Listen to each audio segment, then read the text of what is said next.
दुनिया बहुत बड़ी है, 195 देश, और दुनिया भर के अंदर ईज ऑफ डूइंग बिजनेस में ये देश नंबर 1 पे है।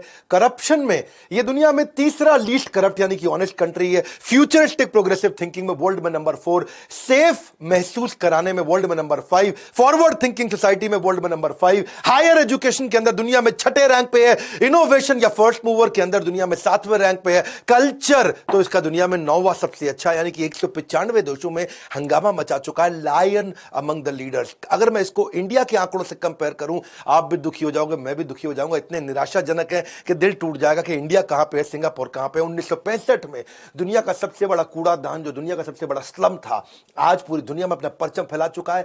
20 सबसे छोटे देशों के अंदर है। यूनाइटेड स्टेट्स ऑफ अमेरिका 15,000 गुना ज्यादा बड़ा है सिंगापुर से। नमस्कार, मैं Vivek Bindra, founder and CEO बड़ा बिजनेस.com। सिंगापुर एशिया की वो ड्रीम कंट्री है, वो छोटा देश है जहां पूरी दुनिया उसके जैसा बनना चाहता है। सिंगापुर जिसका साइज इंडिया के 0.02% है। 0.02% मतलब इंडिया 5,000 गुना ज्यादा बड़ा है। इनफैक्ट दिल्ली भी 2 गुना से ज्यादा बड़ा है सिंगापुर से। सिंगापुर 1819 में वहां मलाया के कुछ मछुआरों ने सिंगापुर को ढूंढा था, और साथ में कुछ चाइनीज किसान हुआ करते थे। इनक्रेडिबल स्टोरी, आज भिखारी से कहां पहुंचा है सिंगापुर। आज 5% लोगों के पास अपना मकान था 1965 में जब आजाद हुआ था देश। आज 95% लोगों के पास अपना मकान है। हाईएस्ट होम ओनरशिप है पूरी दुनिया के अंदर। सबसे बड़ी झुग्गी झोपड़ी जो थी सिंगापुर की, आज उसका मानना है हर चीज में हम नंबर 1 होना चाहते हैं। नंबर 2 मतलब हारे हुए लोगों में आप सबसे आगे हैं। नंबर 2 मतलब हारे हुए लोगों में आप सबसे आगे हैं। पूरी इकोनॉमी आज सिंगापुर की उन्होंने शिपिंग पे कर दी है। उनके पास आज पानी से लेकर मिट्टी तक हर चीज इंपोर्ट करते हैं, खुद का कुछ नहीं बनाते वो।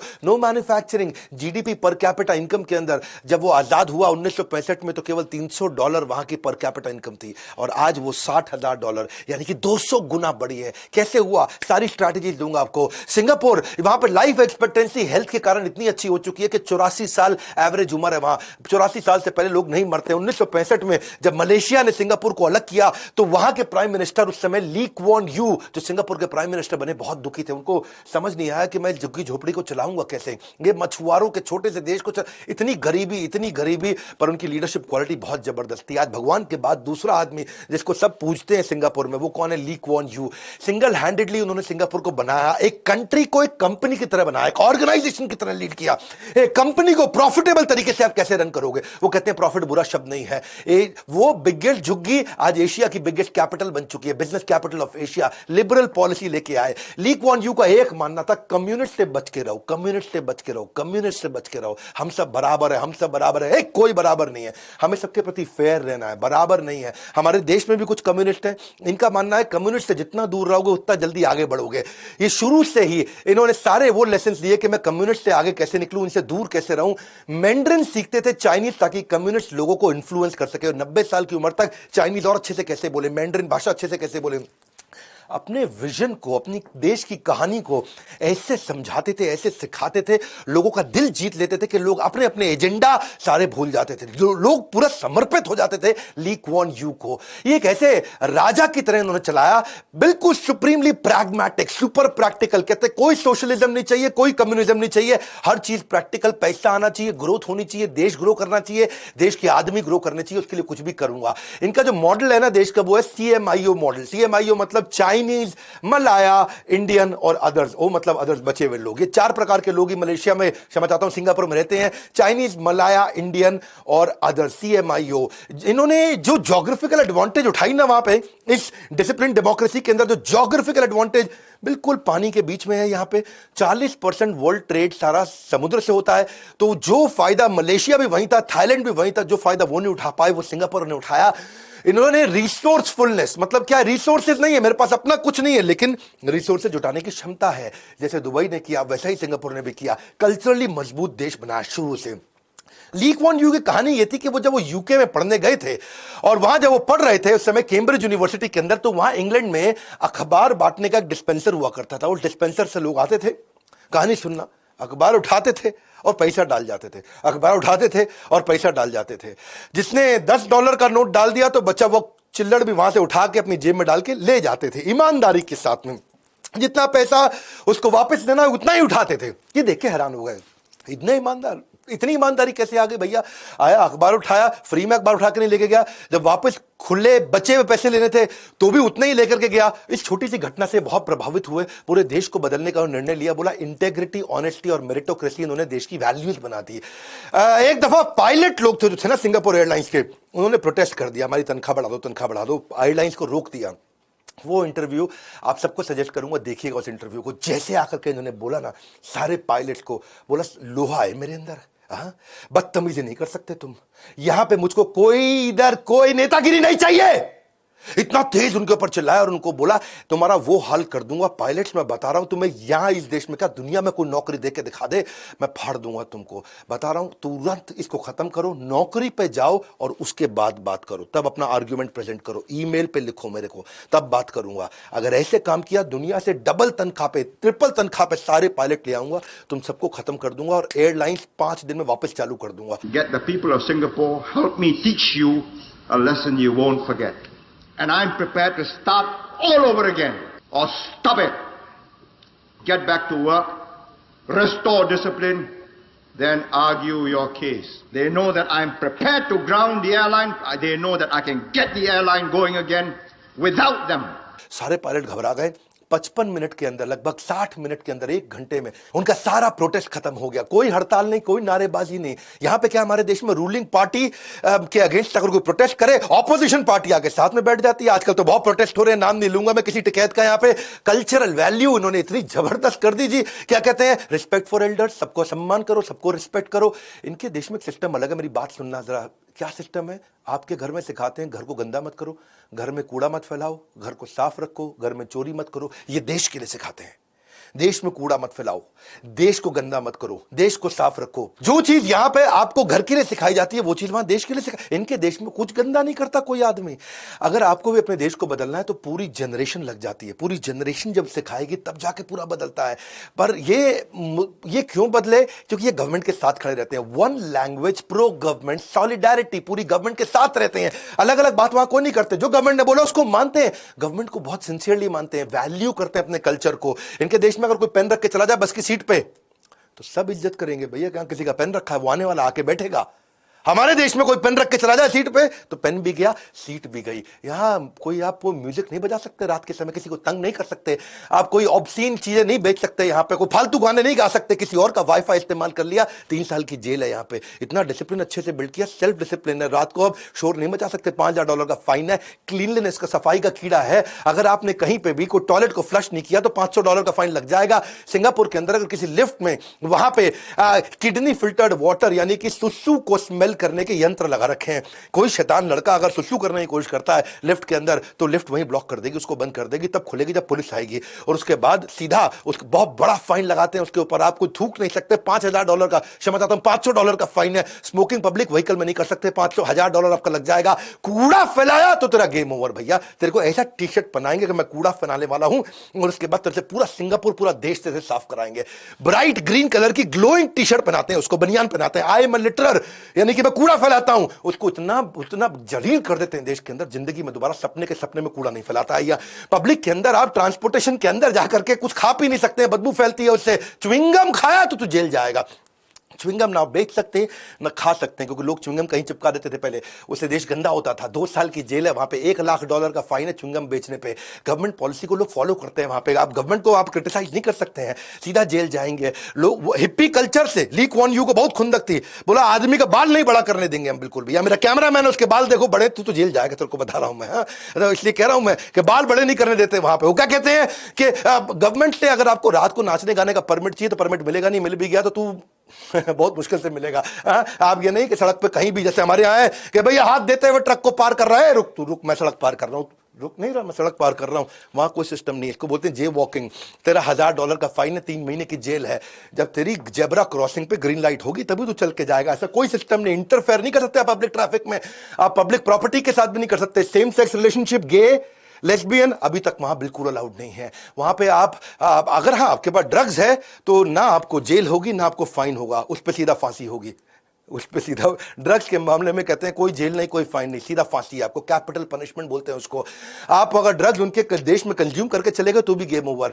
ऑब्सीन मटेरियल नहीं बेच सकते, पोर्नोग्राफी नहीं बेच सकते, वहां पे घर पे भी तो नंगा नहीं घूम सकता, तेरी फोटो खींच ली ना खिड़की से किसी ने, तुझे जेल हो जाएगी। ग्राफिटी यानी कि सड़कों पे आप पेंट नहीं कुछ भी कर सकते। फाइन के साथ साथ वहां पे वो केनिंग यानी कि डंडों से पेलते हैं, वहां डंडों से मारना, पीछे सूद देते हैं, इतना सूदते हैं, इतना मारते हैं, उसके वो उनके लिए लीगल है। वहां पे करप्शन इम्पॉसिबल है। Likelihood gold down, LGD likelihood gold down. वहां क्यों? क्योंकि इतना एजुकेशन पे फोकस है, इतना एजुकेशन पे फोकस है, वहां के सारे मिनिस्टर पूरी तरह एजुकेटेड, जबरदस्त एजुकेटेड है। उनको तनख्वाह सीईओ के बराबर मिनिस्टर को तनख्वाह देते हैं। कहते हैं कि भैया तेरी मिनिस्ट्री में अगर ग्रोथ आ जाए तो जो प्रॉफिट का शेयर भी दे दूंगा।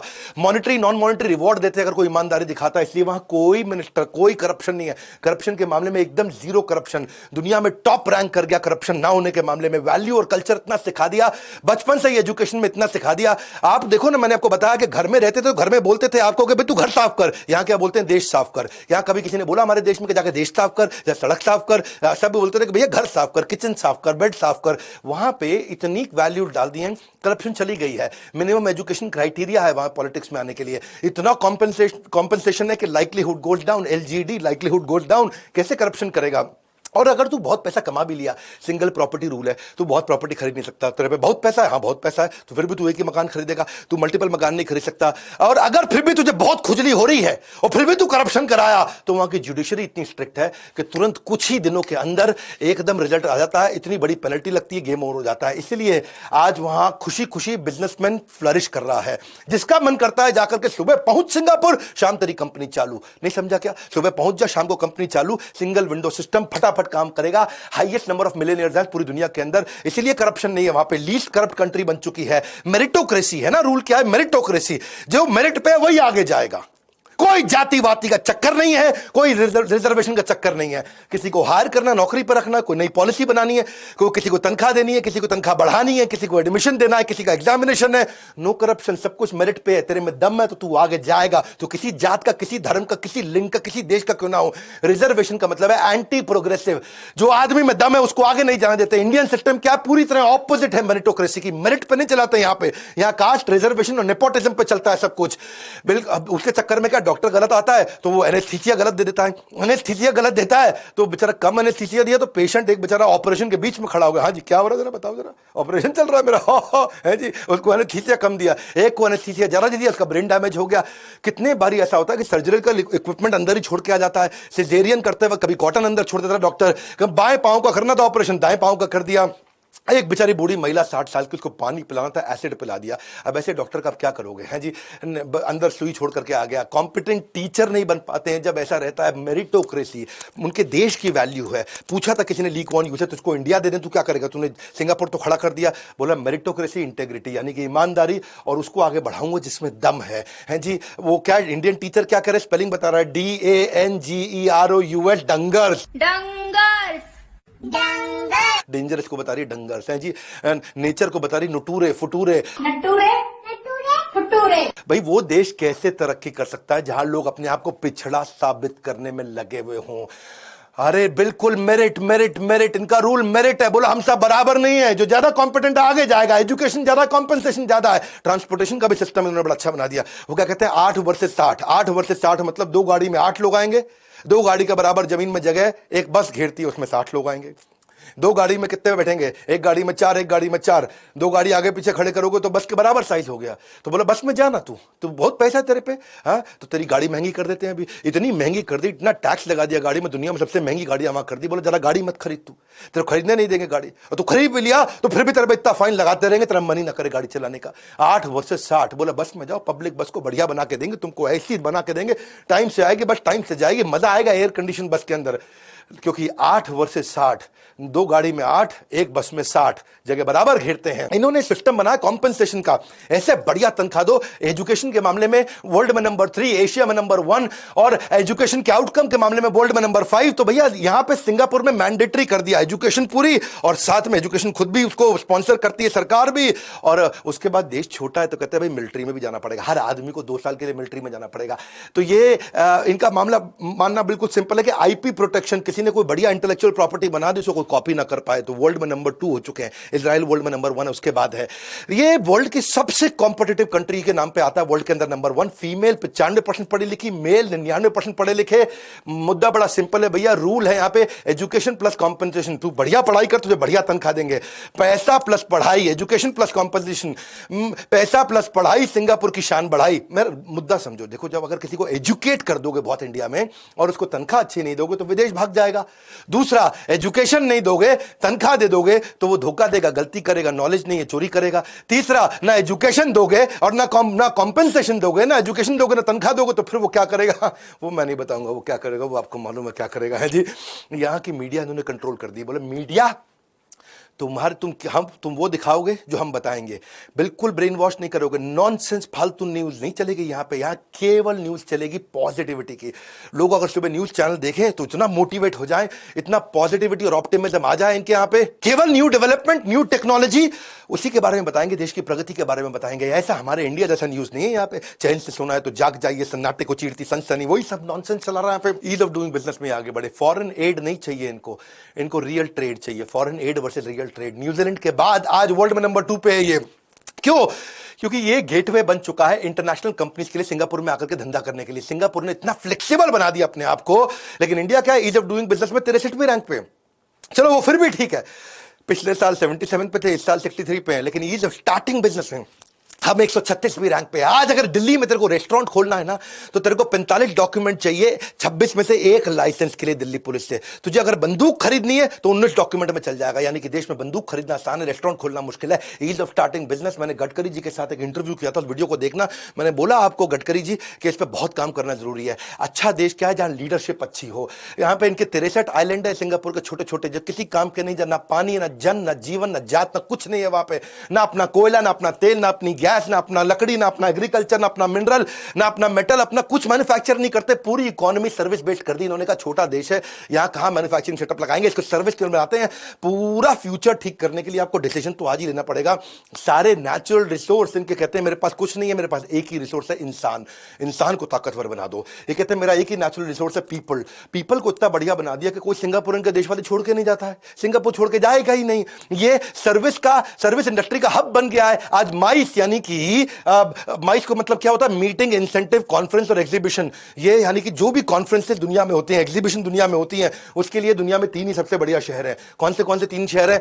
सबसे बढ़िया शहर है लंदन, न्यूयॉर्क और सिंगापुर। दुनिया में 3 ही शहरों में लोग सारी कॉन्फ्रेंसेस करते हैं। इंटरनेशनल कॉन्फ्रेंस के लिए इसका बहुत नाम हो चुका है। दुनिया का नंबर 1 एयरपोर्ट, चांगी एयरपोर्ट उन्होंने सिंगापुर में बना दिया। हेड ऑफिस सारी बढ़िया बढ़िया कंपनीज का उन्होंने, ये सब ली क्वान यू ने किया। भैया उसका मतलब क्या है? वो क्या कहता है कि मुझे फर्स्ट टाइम राइट करना है, हर चीज को फर्स्ट टाइम राइट करना है। कंक्लूजन क्या है? वो कंट्री जिसके पास कुछ नहीं था, वो कंट्री जहां पे केवल एक लीडर था, ली क्वान यू, झुग्गी झोपड़ी को बनाया जिसने।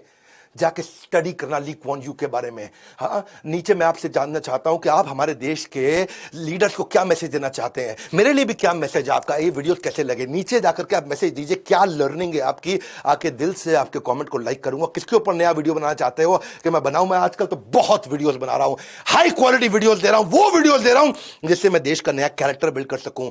मेरे को भी जब वीडियो देखना है तो अपनी वीडियो देखता हूं। मैं वो हलवाई हूं जो अपने दुकान की मिठाई खाता हूं। मुद्दा बड़ा सिंपल है, वीडियो को शेयर करना है आपको। पढ़े हो किस चक्कर में, कोई नहीं है टक्कर में, विनम्रता के साथ हाथ जोड़ के। और हां, अगर आप भी अपना बिजनेस बिल्ड करना चाहते हो, हमने अलादीन का चिराग लाइफ टाइम मेंबरशिप शुरू किया, उसके बारे में जरूर पता कर लीजिए। बिजनेस की शुरुआत में आपको बहुत कुछ रिसोर्सेज चाहिए, बहुत सारी हेल्प चाहिए आपको। कई तरह के डॉक्यूमेंट, पॉलिसी, चेकलिस्ट चाहिए होते हैं आपको। कई तरह के टेम्पलेट, स्ट्रैटेजीज, मॉडल, शीट्स चाहिए होती हैं आपको। कई तरह के कॉन्ट्रैक्ट, एग्रीमेंट, फॉर्म्स, हैंडबुक, बहुत कुछ चाहिए रहता है। वो सब अवेलेबल मैंने कर दिया है। सारे वीडियो, सारी केस स्टडीज, सारी एक्सरसाइज, सारे क्वेश्चनर्स, सारे टेस्ट, सारे असाइनमेंट, सारी स्ट्रैटेजी शीट्स, वो सब मैंने आपको रेडी करके दे दिया है। लाइफ टाइम मेंबरशिप, जिंदगी भर मेरे जीवन के सदस्य बन जाओ। Combined earning with combined learning, IBC या लाइफ टाइम मेंबरशिप पता करो बोर्ड लाइन नंबर पे। फिर याद कराऊंगा सिंगापुर के वीडियो को, सबको शेयर करो। यू नेवर नो क्या क्या लीडर बन सकते हैं। ये कहानी है एक ऐसे देश की जो रैग्स टू रिचेस। लाइक करके मेरा उत्साह बढ़ाइए। कमेंट बॉक्स पे आ रहा हूं आपसे मिलने के लिए, हमारे साथ जुड़े रहने के लिए, हर बार वापस आके वीडियोस को देखने के लिए, वर्ल्ड का नंबर 1 एंटरप्रेन्योरियल यूट्यूब चैनल बनाने के लिए आप सबका हृदय की गहराइयों से प्रेम पूर्वक धन्यवाद।